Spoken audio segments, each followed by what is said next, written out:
Kelompok-kelompok Wahabi ini bukan hanya berjenggot dan bercingkrang, bukan Pak, mereka menganggap orang lain kafir. Mereka melakukan klaim-klaim kebenaran. Mereka menganggap orang NU ini orang yang terkontaminasi ajaran-ajaran Hindu dan sebagainya. Ini, jam itu ternyata mati ya? Aduh, rusak semua acara saya ini.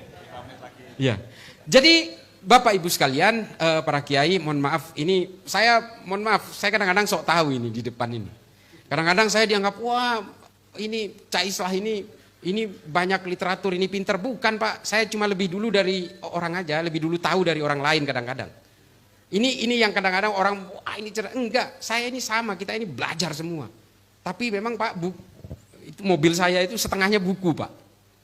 Semua kitab klasik saya baca, kitab apapun, klasik Islam saya baca, klasik Yunani saya baca. Karena saya nggak mau terpaku hanya pada satu buku lalu menganggap ini yang paling benar. Saya juga pernah terpapar Wahabi Pak. Saya pernah mengkafirkan Gus Dur. Gus Dur saya anggap sebagai antek-Zionis. Pernah waktu kuliah. Karena membaca Ma'alim fil Thoriq dan fi Dhilalil Qur'annya Said Qutb. Saya juga membaca Jahiliyatul Qarnin Islamnya Muhammad Qutb.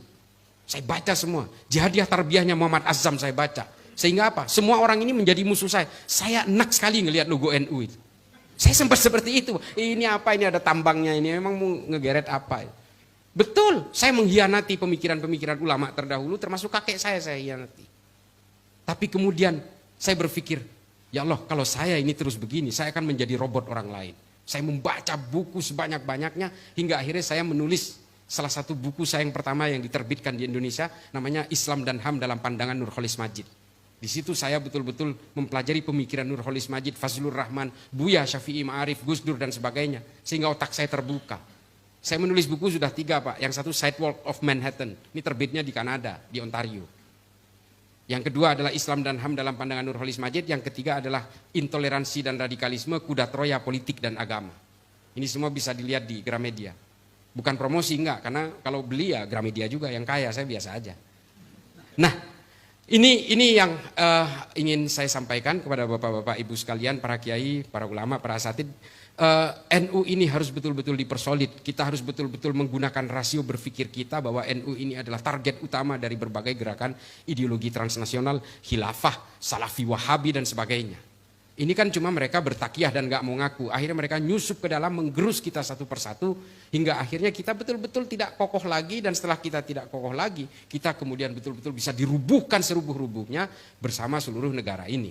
Satu hal yang paling terakhir adalah bahwa mari kita jaga keutuhan negara kesatuan Republik Indonesia. Karena Indonesia ini negara gak masuk akal Pak. Kita ada 17.000 pulau, ada ratusan suku, ratusan bahasa, puluhan agama beserta aliran-alirannya, tapi kita tetap menjadi satu kesatuan negara Republik Indonesia. Kalau kita ada di Arab Pak, kita udah pecah menjadi 20 negara. Kalau kita ada di Eropa mungkin jadi 15 negara. Tapi kita ini betul-betul menjadi satu kesatuan.